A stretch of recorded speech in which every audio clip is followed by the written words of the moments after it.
Hey, I'm Casey Cole Corbin. For 2 decades, I've helped people as both a counselor and a business coach, and I also teach a weird art form called dynamic fluid art.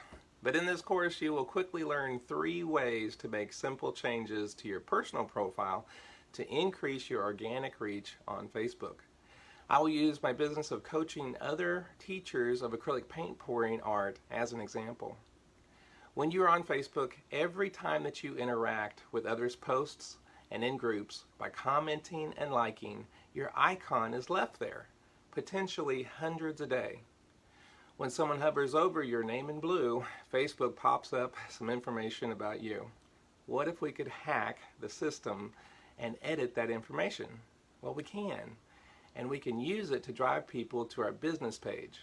It's quick, easy, and effective. Honestly, you can implement these 3 strategies in just a few minutes. It's a one and done, so from now on, every interaction will leave a billboard and a clickable link action step for your prospective customer. You can learn this in only about 10 minutes, and so I'll love to see you in the course and enjoy seeing your results posted in the class project.